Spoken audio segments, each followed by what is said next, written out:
Dog Works Radio is sponsored by Alaska Dog Works. Check out their website at alaskadogworks.com. You can support this podcast on patreon.com/Teamaneke. This episode of the podcast is brought to you by First Paw Coffee Company, specializing in private label premium blend coffee. If you're serious about coffee, you should check it out. First Paw Coffee's passion is high-quality, small-batch roasted coffee. They take the extra time to taste and get everything perfect before they release new blends. They aim to bring you a cup of happiness each time you pour yourself some coffee. Find out more at ak.dog/free and enter for a chance to win some First Paw Coffee prizes, a book from our collection, and tote bag. One winner will be selected at random each month. That's ak.dog/free. Radio Free Palmer 89.5 KVRF presents Mushing Radio, hosted by Robert Forto. Mushing Radio is about dog-powered sports, living in the Great White North, and mushing. Visit our website at mushingradio.com. Here is your host, Robert Forto. Hello and welcome, everybody. This is Robert Forto, and you're listening to our daily coverage of the Iditarod here on Mushing Radio. You can hear all of our episodes on KVRF 89.7 in the Matsu Valley, and dogworksradio.com is the best place to find all of our episodes, including all of our archives. And be sure to follow us on social media, and we can be reached at Dogworks Radio, and my co-host Alex Stein can be reached at Coldfoot Films on Twitter. Alex, how's it going today? It's going pretty well. You know, the race is still going on, and there was a bunch of stuff that happened today that was pretty dramatic. But on the other hand, no one has finished the race since we were on the air last night, and that, I think, is a bit of a shock. It is. So it looks like, 24 people have finished, 23 people have finished so far. It's been that way for the last 48 hours. Am I correct? Yeah. And we had, earlier today, we had 3 teams in White Mountain who had been in White Mountain for quite a while, and 11 teams in Elim. And the 3 teams in White Mountain, which were Sean Underwood running Jeff King's team, Tom Nollmeyer, and Matt Failer, went out this morning, and they seemed to be making good progress for a while. And I was monitoring them on the tracker, and then they sort of stopped for a while, but then they started again. And I was thinking it was just, heavy snow cover, and they were having to maybe break trail, but they never got to safety. And then they stopped, and they were stopped for several hours, and apparently they ran into a tremendous amount of overflow, and were having a lot of trouble with the trail, and they hit their SOS buttons. And then the 3 of them were rescued and evacuated by Black Hawk helicopter, which is a pretty dramatic thing. They are all fine. They all are in Nome. Their dogs are okay, and I believe their dogs are all in Nome at this point. But that's a pretty dramatic thing. We've had rescues before, but I don't remember one quite like this. Yeah, and I've been following this race for probably 30 years or so, and I don't recall that ever happening, and I surely don't recall it happening to 3 people for sure. Do you know how far they were away from safety? Yeah, they were about 20 miles from safety. So they were, kind of halfway or 2/3 of the way from White Mountain to safety. So about 40 odd miles or so from the finish. And like we said, I believe it was yesterday or the day before, typically it's the folks in the villages who run these search and rescue crews.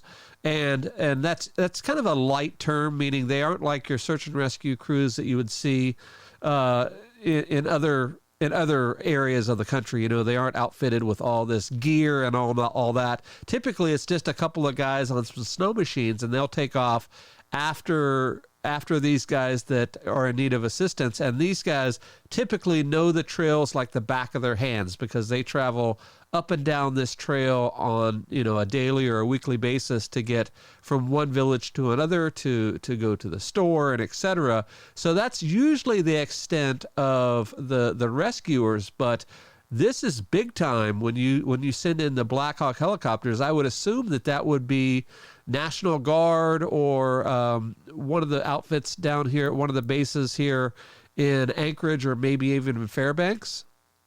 Yeah, I would assume so. I haven't heard any more detail about where exactly this helicopter came from, but that's a pretty big deal if you've got a Black Hawk. Yeah, that's huge for sure. So you said they're in Nome, everybody's okay. We were talking about Sean Underwood last night and speculating on whether he was going to finish because he was doing so well, and hopefully we didn't put on the curse, because I said I think he's going to do just fine in this last 70 miles or so. But this race has a way of creeping up on you and kind of smacking you in the face, and that's what happened to those three guys. But the other group, the group of 11, they are in interesting times as well, aren't they? Yeah. So these 11 people are in Elim, and they tried to leave this morning, and it's interesting because some of them have been there for quite a while. Richie Deal has actually been there and tried to leave once before and had to double back and come to Elim. There is there's a lot of overflow in the ice on Golovin Bay is said not to be sturdy enough. So they were rerouting the race around Golovin Bay using an old sled dog trail. And someone asked me on Twitter if there was a report. Danny Seavey had a report that there was a musher yesterday who had gone onto the bay and had wound up sort of chest deep in water, and they were wondering if that was Nick Pettit that had happened to. And although I haven't been able to confirm it, that might make sense because I think Nick was the only one who was out there yesterday. But in any event, the 11 people who are in Elim, the 11 teams, they left. Martin Boozer was sort of in the front leading the way. They seem to have gotten about 10, maybe 15 miles, and they were having trouble finding the trail and weren't sure that they were going in the right way, and the trail wasn't marked well enough for them to be sure of where exactly they were. So they decided that they would come back to Elim, and they've been there for now, I guess, about the last 5 or 6 hours as we're taping this. And I saw a post on Martin Boozer's kennel page on Facebook that said that they were going to try to leave again tomorrow morning at 5 a.m. And, it's they said that the trail breakers were out there and they were trying to make sure that the trail was in good enough shape that they could get to White Mountain without going on the ice. But it's kind of a tricky thing. And, part of me thinks that it might not be a bad thing just to call the race right here. Yeah, as you're telling that story, one thing that's going around and around in my head is the other day we talked about the movie Togo and the sea ice and how, it's all dramatic and overflow and breaking up ice and all of that. But for folks that don't know, if you have not seen Togo, I highly recommend it. It's on Disney Plus.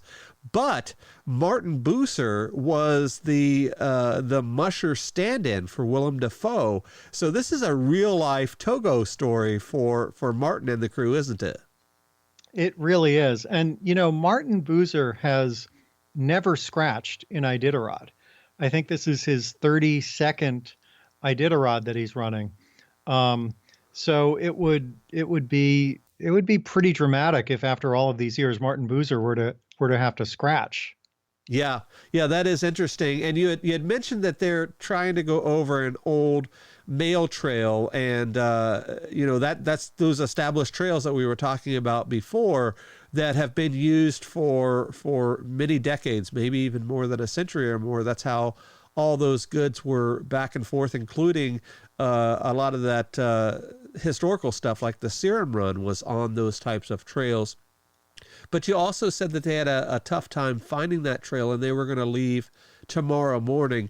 The first thing that I was thinking about is I wonder what the dog food situation is at this point. Typically, you pack your drop bags with plenty of supplies, but almost always you don't pack stuff that where you think you're going to be somewhere for an extra 2 days. You may pack an extra 3 or 4 meals or so, but in a scenario like this, at least the way I do things, I feed my dogs twice a day plus snacks if they're running. That's a lot of extra supplies. I wonder how they're dealing with that. I would imagine, if you've done this a bunch of times, you know how much to pack, but there are several mushers in there, rookies in that group. I'm counting 1, 2, 3, 4, 5, 6 of them. Is that right? Yeah, that sounds right. So they may not have the experience of what to do when they're stuck somewhere for, a couple of days or more. So I think that that's an interesting scenario. And of course, we're only speculating now. They all may have plenty of stuff and, are doing quite well. Again, almost always it's the care of the dogs that's paramount. And, the people food and all that, that's way down on the list, isn't it? It is. And the one good thing, looking at them, is that there have been a lot of scratches before Elim, and so all of the mushers will send their drop bags to all of the checkpoints.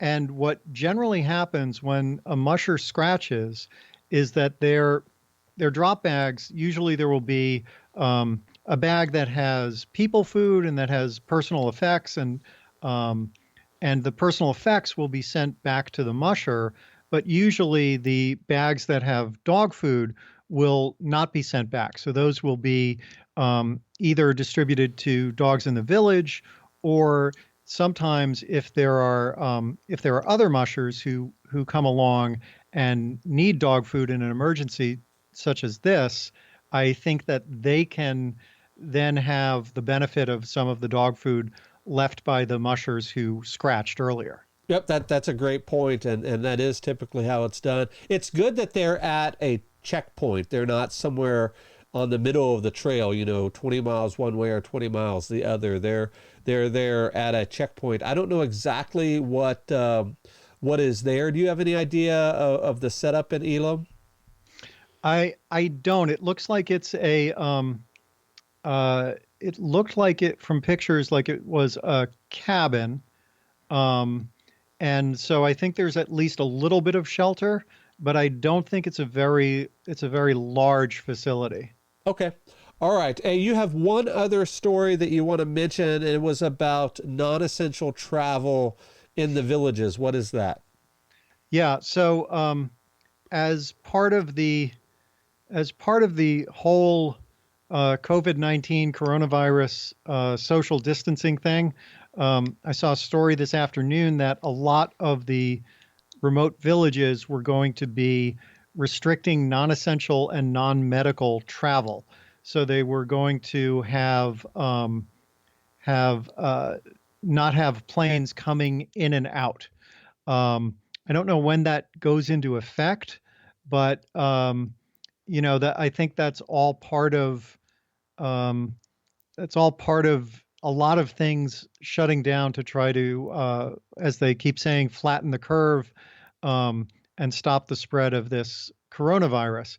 And while that doesn't necessarily have a direct effect, and a lot of the non-essential personnel from the race and from Iditarod Insider and a lot of the media outlets have already gone back home, it does make it a little bit harder to get things or people in and out if there is an emergency. And I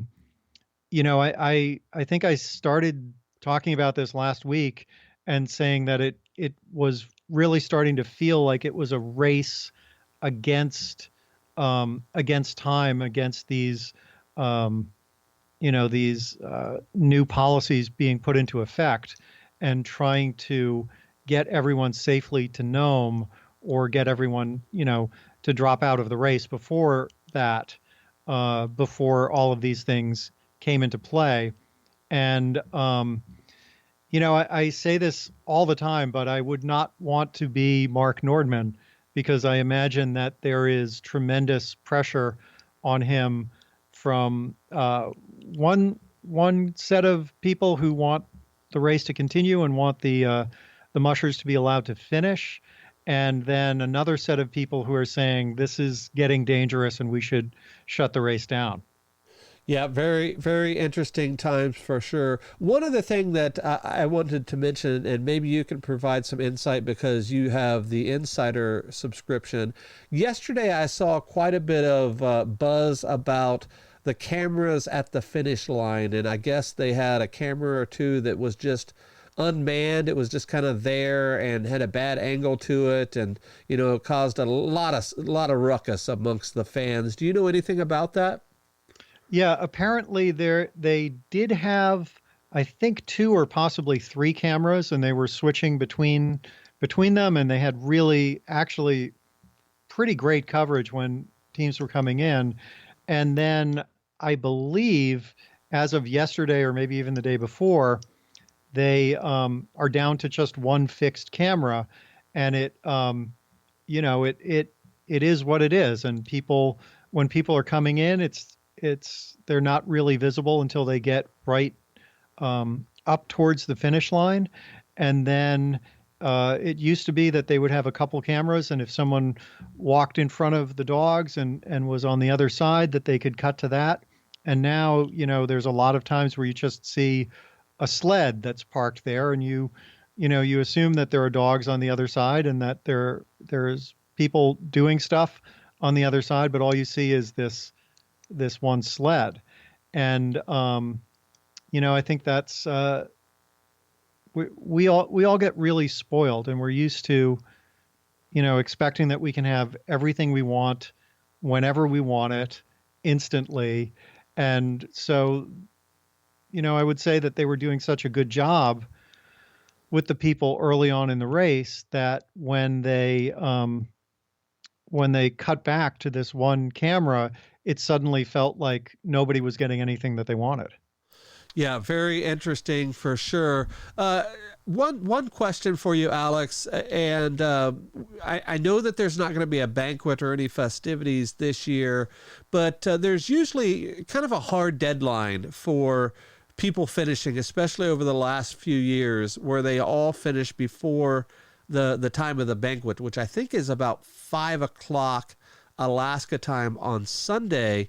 Even with all of these delays, it looks like everybody should be, if they leave at 5 a.m. tomorrow, they still should make that time, shouldn't they?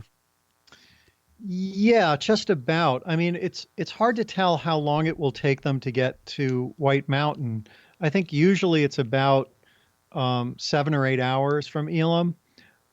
This might be a little bit slower since it's that old trail, but it might also be the same amount if the trail breakers are out there and are really, getting it in good shape overnight.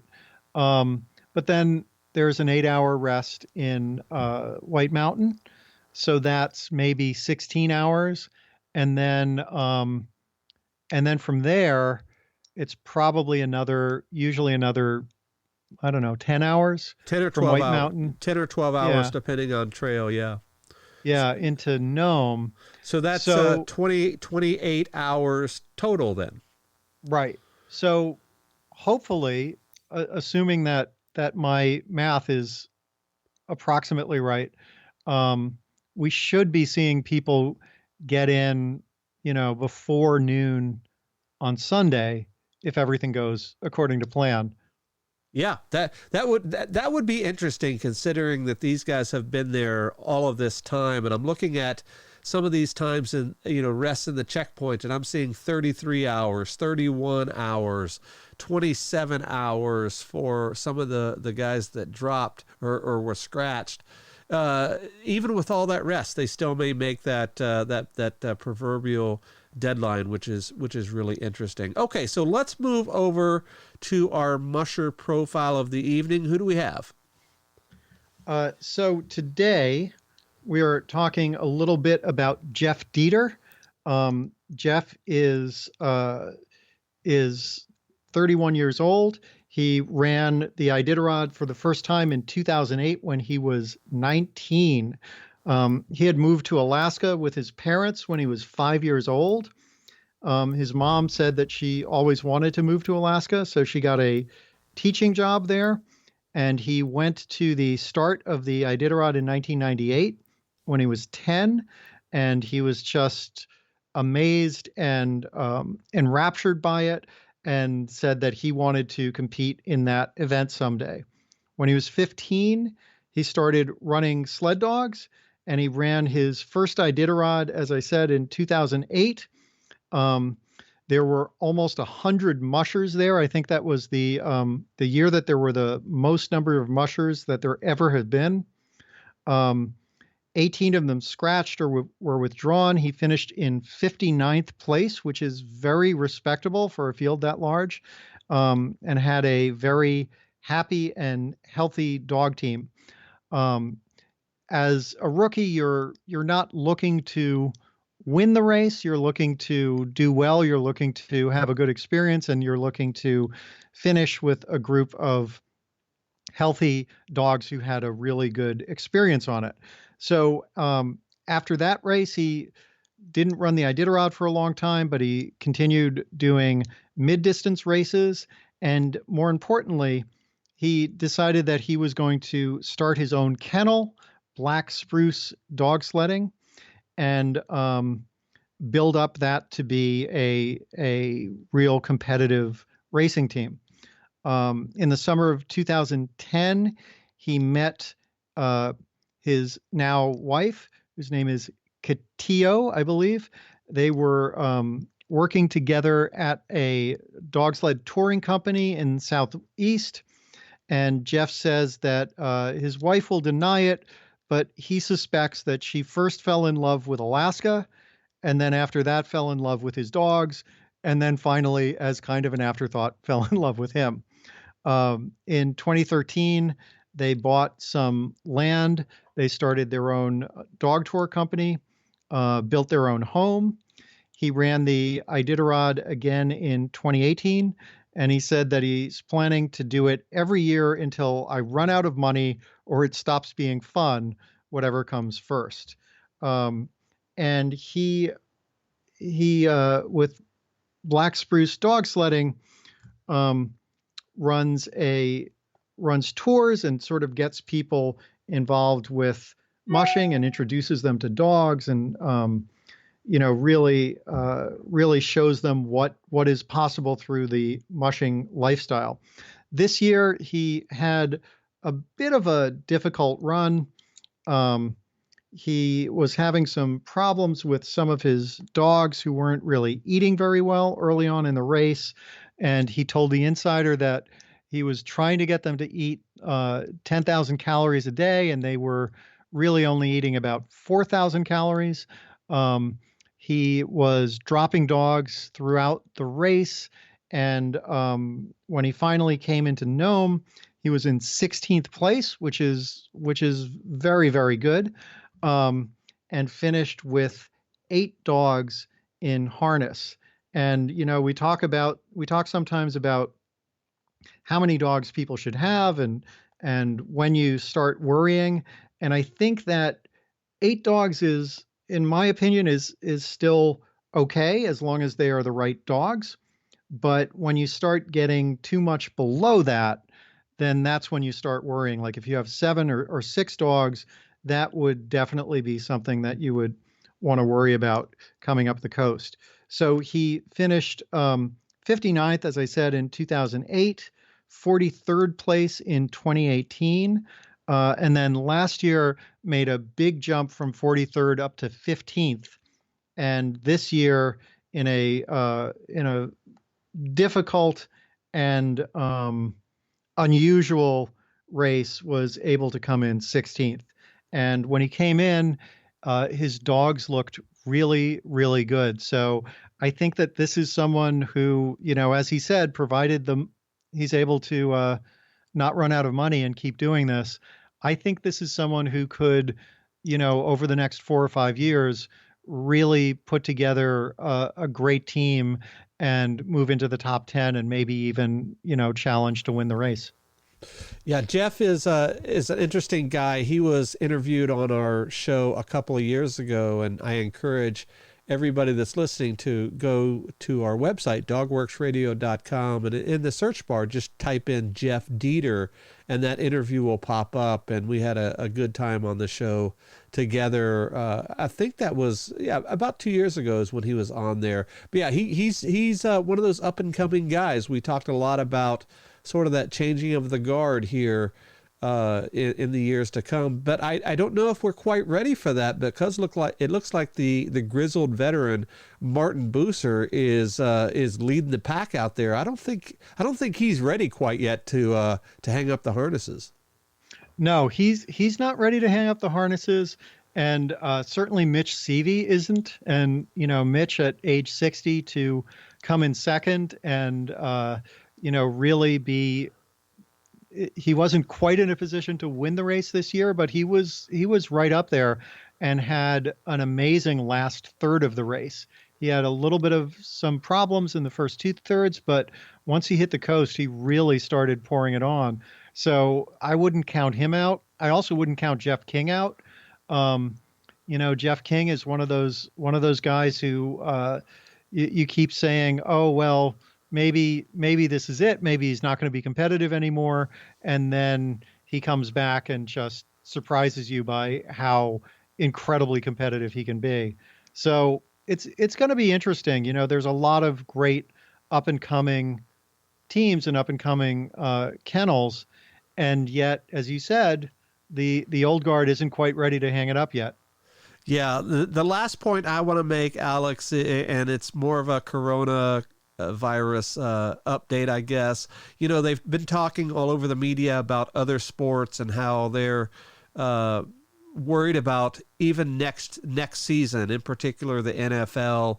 Are they going to have a season? Because they say that this could last up to 18 months from now. And I wonder how this could eventually affect the sport of mushing, in particular early training and those qualifiers, and if people are really struggling financially, are they going to be able to afford to sign up for those qualifiers? It usually happens in October.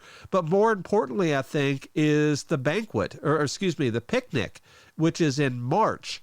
And we still may be in the throes of this towards the end of March. I wonder how that's going to affect things.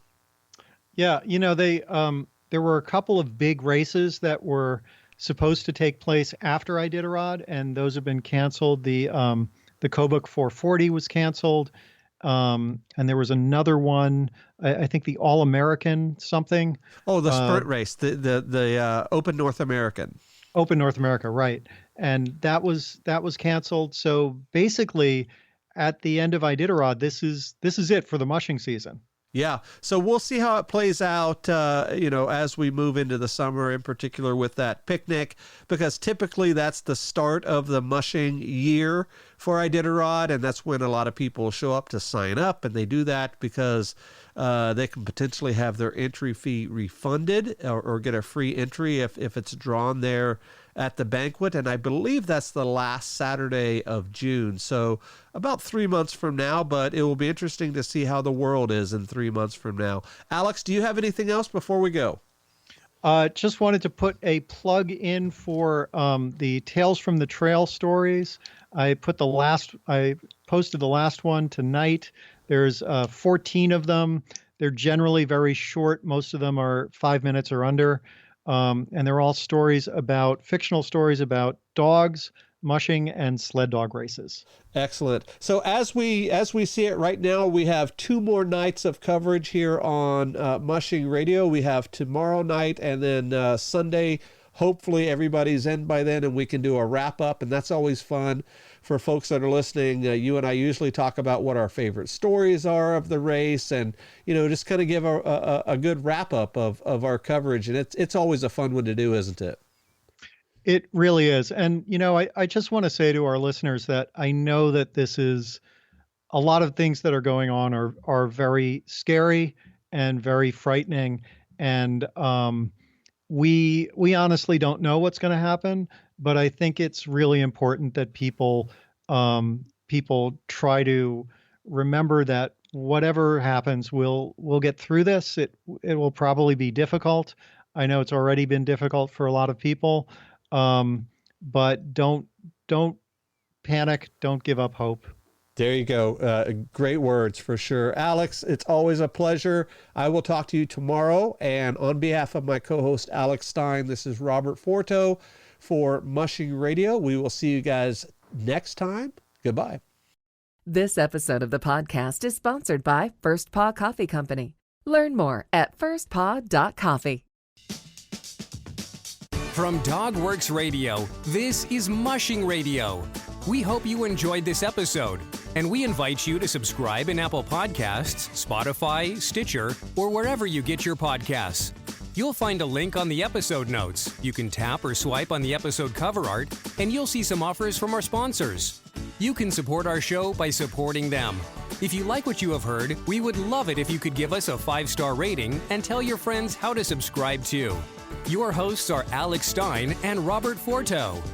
Our producer is Robert Forto, created for DogWorks Radio.